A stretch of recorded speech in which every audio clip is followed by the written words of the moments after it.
here at NFT NYC Day 3, and I am here with Jesse. Yep.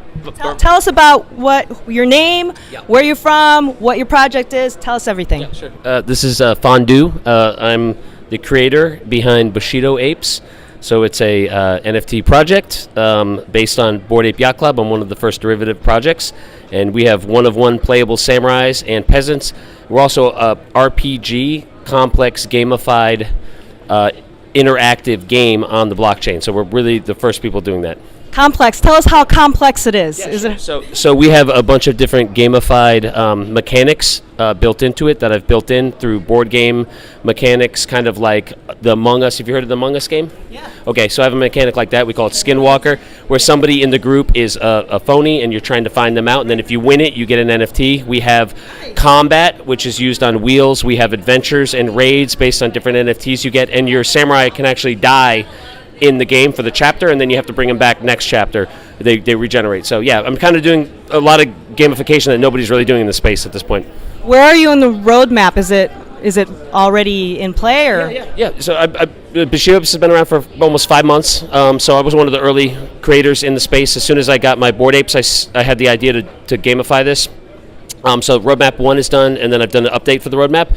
We have a sandbox lot that we developed. We have we're working on potentially a sandbox game, but we're not totally sure yet. And then we're in beta right now. So we did a chapter alpha, which was the first one, and then chapter beta we're in now, which has breeding. We have combat mechanics for dueling between samurai, and then we also have houses. So there's a house mechanic, and there's a kind of a point raker for the whole thing. So it sounds a little complex, but if you're into board games or kind of social games, we're really doing stuff that nobody's doing in the space that I know of.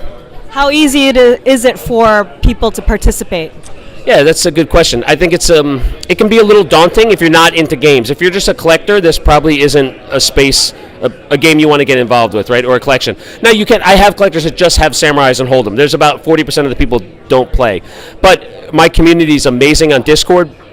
I have a very active community that are super friendly. So if you have any questions about essentially it works like if you have a samurai, you always have access to the game, always. Or if you have a peasant. So if you can show up on a week and do a raid or do an event, or as a peasant you can show up and do an event and win a prize or get promoted, then you come and play. If you can't, you miss it, you show back up. So I've had people show up after 3 months and start playing. So yeah. And how can people find it? How can they sign on? And also tell us where they can find you on Twitter. Sure. My Twitter's Fondue with the ETH, or it's Jesse Williams _art, or Fondue with the E. Does that make sense? All right. The little weird ETH, or you can just Google Bushido Apes. That's the easy way to do it. Bushido Apes. Yeah. We have a website. You'll see my OpenSea will be pulled up. Will be one of the first things you see. We have we've been in the space for a minute, so you'll see everything. And Twitter's going to be the best way. And please DM me if you have any questions. Yeah. All right. Thanks so much, Jesse.